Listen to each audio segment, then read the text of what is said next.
All right. So I guess with that, we probably ought to go ahead and at least get the shows knocked out. I'm gonna kind of lean on you to drive more of Yeah, yeah, like how you want to start it and everything, and then I'll just kind of chime in. yeah. So our next few bits are there's a bunch. I think um, we've got fulfillment of the law, murder, adultery, divorce, oath, eye for an eye, love for enemies. So I started glancing and I realized, oh, there's a lot here, and we can make it detailed or we can kind of skim it. And that's the only reason I'm saying I want to kind of lean on your, since it was your topic initially, lean on the way you want to handle it. I mean, the people who decided that the Bible was going to be the Bible, they put all these together for a reason. I think we can. I would say if there's anything that really sticks out to you that you want to talk about, as far from each of the categories, um, or whether it's like, oh, I don't like this or I do like this. I think that's where we could go with it.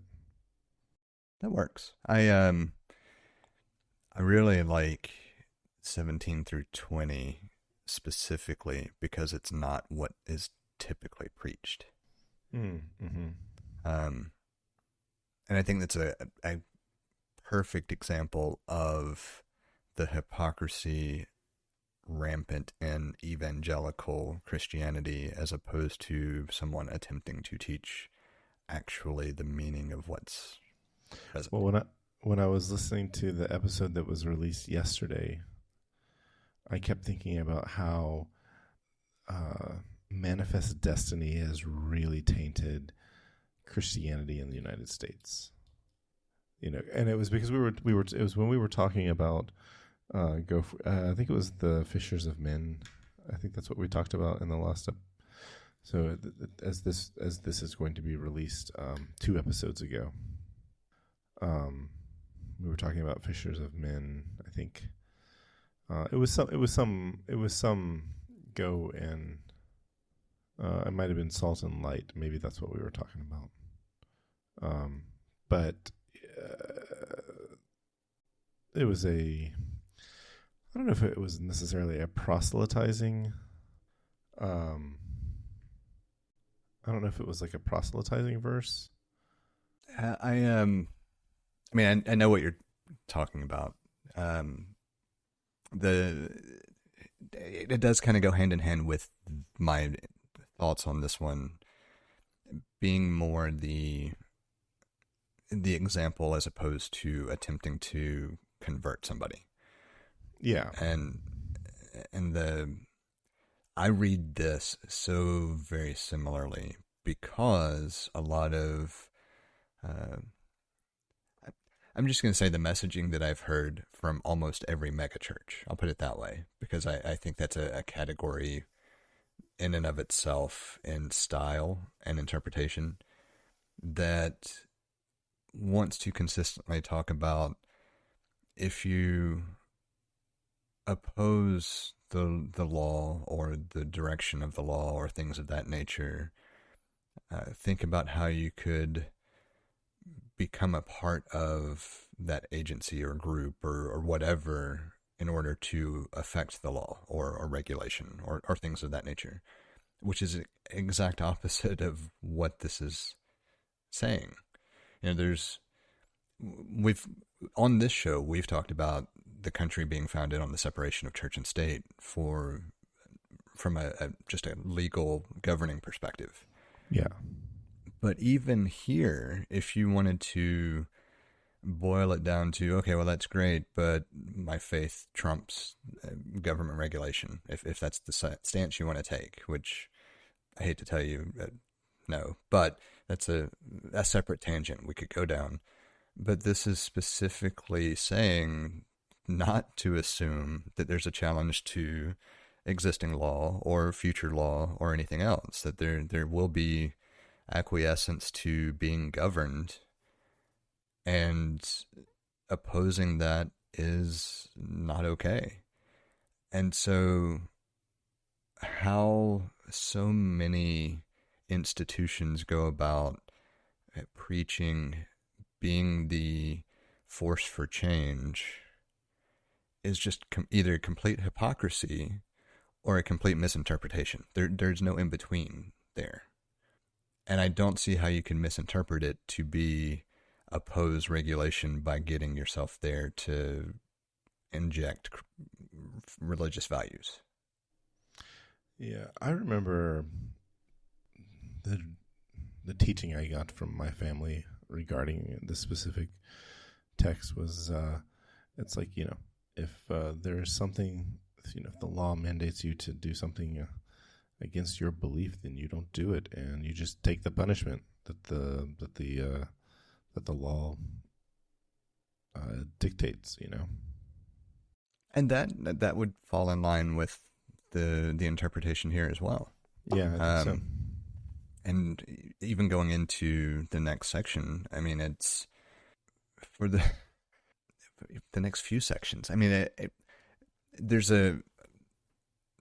I struggle a little bit only because the subject matter is more severe or more grave for some pieces than others, right? Like right. For instance, the very next section is talking about not murdering or not committing the act of murder, and so I don't want to make light of minor transgressions as opposed to bodily harm, but a transgression is a transgression. Yes, it is. There's no gray area. Either it's against the law or it's not. And if it's open to interpretation, then that's what legal representation is for, to try to get you off on a technicality or a loophole, right? Like it's not necessarily spelled out, but you know the nature and gist of what the law is attempting to say, and either you consciously choose to break it or not. And I can get that there can be some cases where more minor transgressions could occur because of a lack of knowledge or something else, but still, a transgression is a transgression. And if you commit some act of rebelliousness against an established rule, you should expect some repercussions for your choice of action. Yeah, I remember seeing these second set of verses, and some of what the teaching that I got when I was growing up from these was that this was like my parents, they didn't believe in taking other Christians to court. Now, if you were a non-believer, that was a different story, which I find interesting. But they still were, try to resolve it without involving the courts and so forth. And I just, excuse me, I find that I don't know. This is where I might have I disagree with what's being taught here, perhaps. But I guess. Well, I think this is similar to a number of the things that we've kind of already touched on, where that's the interpretation or choice of teaching it in a way that you have an issue.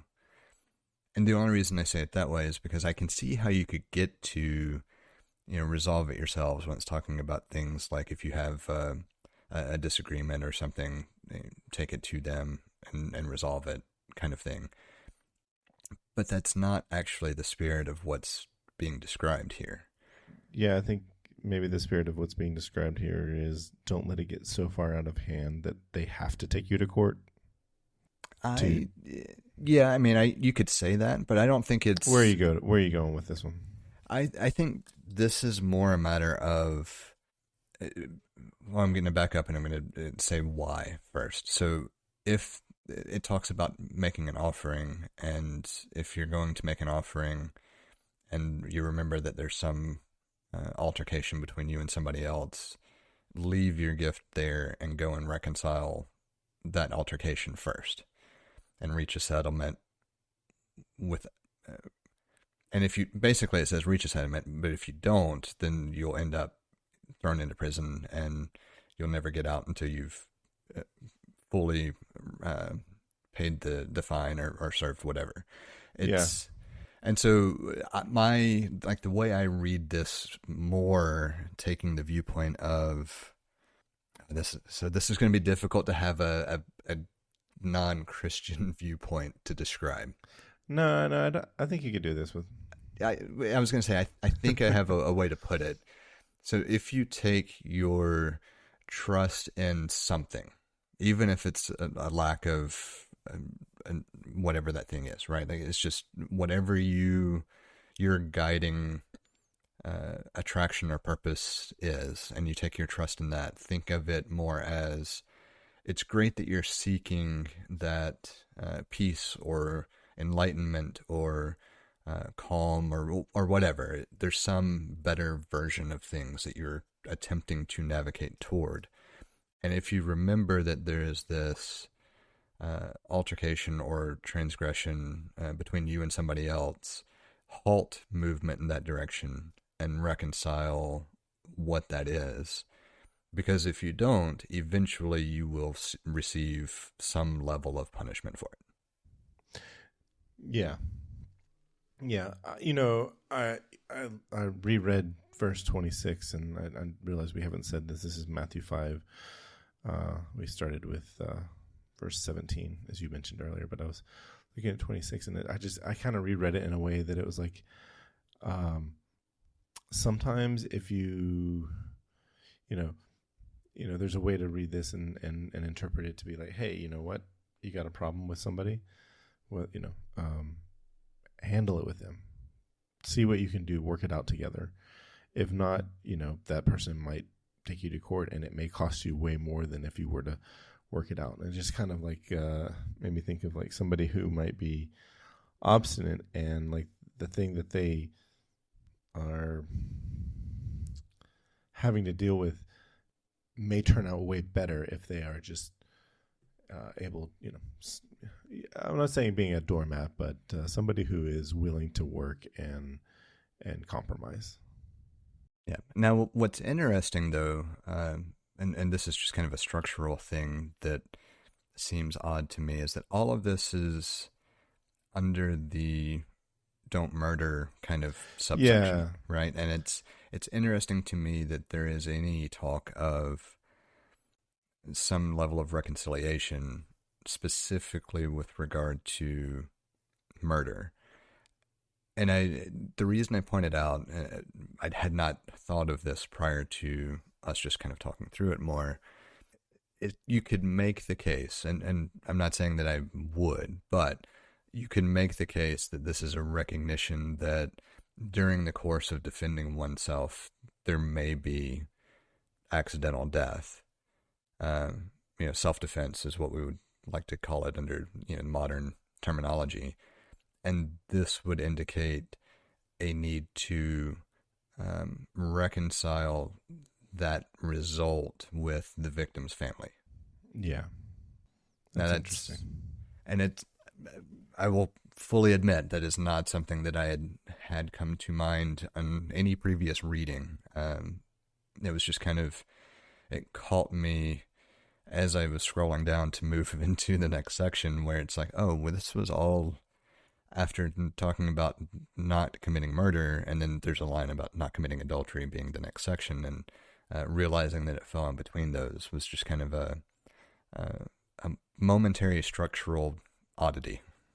Yeah, I was going to say from it, this was put together by humans, so there could be some, hey, we didn't know what to do with this part, but yeah, I can see that. I can see that as a good tying up loose ends for this. Why these verses would be together. I always took a fair amount of annoyance at or how people treated the next set of verses about adultery. I did too. So it'll be interesting to see if we have the same reasons for it. Well, yeah. So was your annoyance that often people got sloppy with what was written here and said, "Hey, yeah, if you lust after a woman, that's just as bad as committing adultery"? Is that yes? Yeah, basically, it's it's really not, and it's a pretty common interpretation in the South for sure. I don't know if it's as common an interpretation in other parts of the country, but definitely in the South, it's strongly interpreted that way and pretty much every example that I've had in early childhood through teenage years. Yeah, if you read this section non-literally, it's actually really good and excellent advice. Like even if you pull out, if you pull out, make it as secular as possible and aren't reading this as a literal, as everything in here, literal, like, plucking out your eye if it causes you to stumble. It's good advice. And, I would find this as the things that I like about it is the anti-misogyny that's being displayed here. I don't know if that's what was meant at the time, but that's how I can interpret it for myself. Yeah, I can see that. And I don't know that I would debate that necessarily. I think from a just general how I would internalize it type of perspective, it is more a matter of the concept of if something is driving you down a path that is problematic, recognizing it and cutting out that influence being the proper course of action. Yeah. Which is far more in line with other teachings and stories and things in general than if you happen to look at a woman and think some sort of impure thoughts, you now have to go, cleanse yourself in some way. It's very much a recognize the warning signs and do something to change behaviors and circumstances when heading down a path that's going to take you to a line that you should not cross. Yeah, I was saying this was like somewhat anti-misogynistic, but I'm going to have to take that back because there's nothing about the woman here. This is all about this is bad for you as the person. If you're a woman reading this, then you can say that, this is all internal. It has nothing to do with the, how to treat people externally. So, that's not bad. It's not bad because, like, if you take care of the internal thing, like if you, like, hey, I need to not do these things because they are bad for me. As a result of that, your external behaviors are affected by that. But it doesn't say, yeah, don't look at women or don't look at men that you, in a disrespectful way because they are not objects. There's none of that doesn't exist here.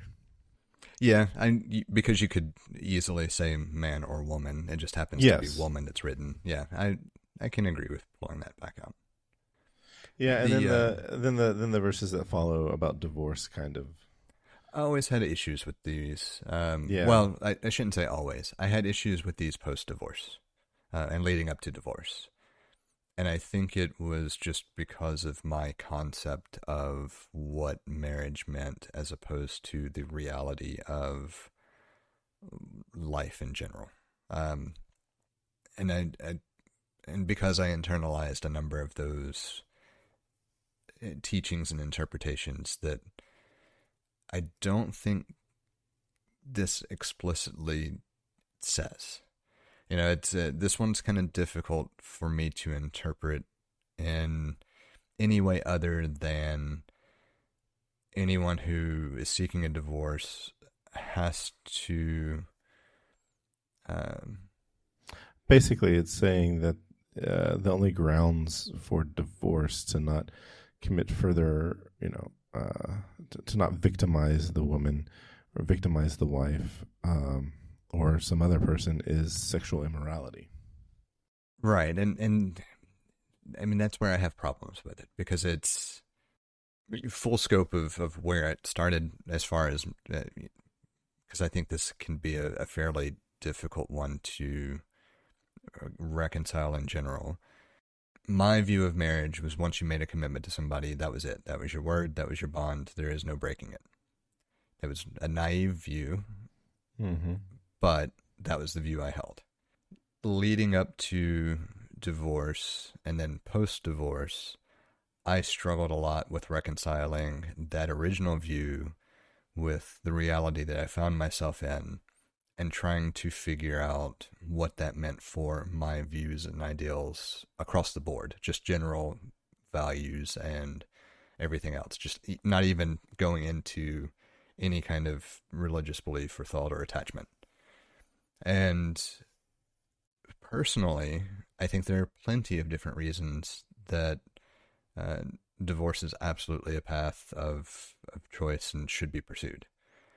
I also can get behind the idea that as long as there is no threat to life, you can require at least some level of mediation, even if unsuccessful, to absolve a relationship. And I think some states might have some limited requirements around that in general. And I don't mean that to say that it's relationship counseling or marriage counseling or anything like that, but more a matter of make sure a third party listens to both sides and can help mediate the dispute. Yeah. Because during the course of that, you might actually come to an agreement when you have someone else's influence or objective viewing of things helping guide the conversation. And if not, you continue on the path that you're already on. Like, I view that as a positive step, but I can also understand the ramifications and why you would maybe not want to enforce that. So, but this doesn't go into all of that anyway. That's just the backstory of where I have come to some difficulty surrounding the way anything surrounding marriage and divorce is taught within any organized religion. This one, I tend to fall back to thinking when it was written and not so much what it literally says. And that's how I try to reconcile it. Because if you think about when it was written, women pretty much had no rights anyway. For many cultures, they were treated more as property than people. Yeah, that's actually how I read this. It's like it's the overtones of women being property or wives being property is pretty strong here. So we came to the same place then. Yeah. Which explains why you would only call out sexual immorality, because that's the only thing that a woman could choose to do that was not something that you chose to allow her to do in general from a cultural standpoint. Yeah, somehow that's so, there's, somehow that's the only way, and it's like not, the risk, if your life is at risk, that's not included here. Yeah. Well, I guess, women couldn't divorce if she was, women just couldn't divorce, I guess. So. Right. I mean, especially the way it's written, that if you were going to get a divorce, you had to provide the woman with a written notice. There was no other way. Lack of rights here, I mean, that's fine. That's cultural. We have, as a human race, in many places, we have risen above that. But, yeah. And actually, thinking about my view, the backstory, the next verse is actually, or next section is actually part of where that comes from. Because it talks about, you've heard, you must not break your oath, but keep your oaths. Yeah. And if you think about traditional marriage ceremonies, you're swearing, you're making that oath between you and your deity of choice. I'll put it that way. And this is very much saying once you make an oath, you stand by it, period. Yeah. I do still agree in general with this idea, though. I do think that your word is what makes you who you are. And if you promise to do something or swear to do something, you attempt to follow through on it. I think that's just a good guiding principle. Yeah, I do too. And I take it maybe even further and more along is it's not so much like each time you say you're going to do something, you do something, but even further than that, more you have a reputation for following through, so that if for some reason you don't have to follow through, it's a it's a one-off sort of thing, and there might be a good reason for it or whatever, or you reschedule and you can follow through at a different time. So it's I think about this, and a lot of what I get out of this is like, do you have a reputation for being trustworthy, reliable? I would say, I guess most importantly,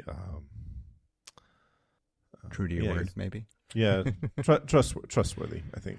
I would say the last verse probably emphasizes that point. And I like the way it's written in this particular translation, so I'm going to read it. But let your word yes be yes, and your no be no. Anything more than this is from the evil one. I like that translation for two reasons. One, it's very clearly saying the same thing that you were saying with the whole, let your word yes be yes and no be no. But the tack on to anything more than this being from the evil one, even though it's giving a level of personification, you could say just as easily anything more than this is from an evil intent or something else that fits just as well. And I think that makes it probably one of the most clearly stated equivalencies so far. Yeah, I quite like the concepts here. So so the next, all right, I want to take the rest of Matthew 5, not Matthew as a whole, but the rest of Matthew 5 as one chunk. Okay, because I think they go very strongly together and are often misconstrued for what they mean. So this is the whole, you've heard about an eye for an eye and a tooth for a tooth, and then love your neighbor. Most people latch on to quoting an eye for an eye, or maybe they'll quote the whole thing, eye for an eye, a tooth for a tooth. I think it's human nature to want to seek revenge. Absolutely. And so this is where a little bit of clarification, I think, is in order from the standpoint of thinking about how the Bible is organized, because there's a reason there's an Old Testament and a New Testament, whether you believe in it or not, as far as the full concept and tie, a label of Christian to yourself or not. It's still very important to recognize that there are two sections.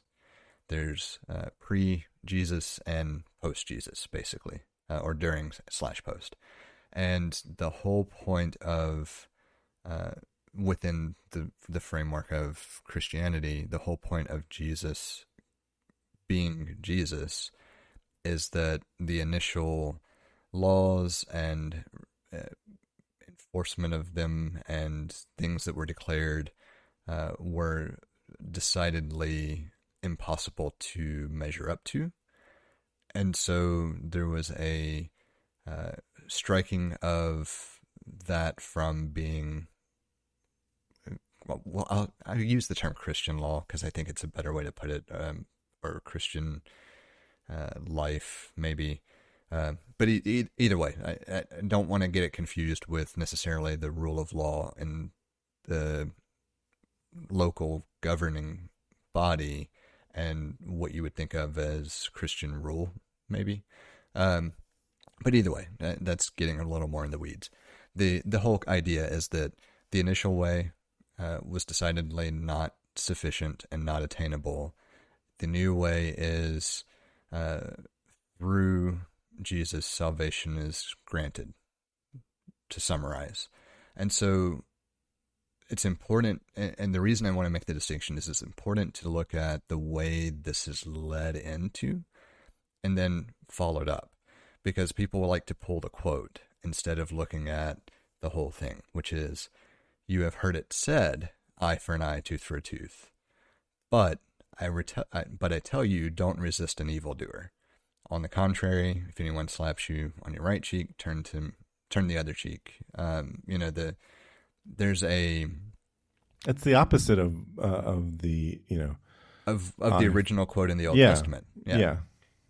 And that's the whole reason I wanted to add that little piece, is because a lot of times, I assume this has been kind of a similar experience for most people, but the experience I always get is people have latched onto a verse in the Old Testament to prove their point. And they want to quote that every chance they get, or they have a rebuttal for anything with a Old Testament quote, quoting a verse. I hate to tell you, you're starting off incorrect. It's like your foundation is not even existing, because that is stricken as far as what it states, right? It's why so many devout Christians come across as hypocritical, because they don't understand the distinction between the two portions of the Bible. The Old Testament is only continually provided to understand why the New Testament exists and what that really means in context. I was going to say it's a hell of a lot of context. Yes, and it's important context if you choose to adhere to or identify with Christianity, because it's important to know the backstory to understand just how important some of the other stories are. But what this is actually saying is not to seek revenge, not to seek violence against another.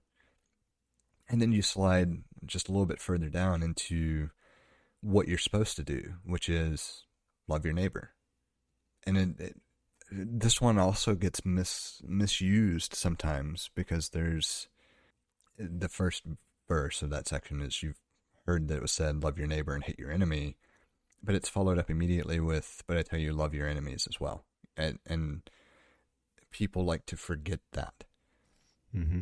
It's not natural for us to wish positive thoughts toward someone that we would classify as an enemy, and it's certainly not something that feels natural to then empathize and show compassion to that person.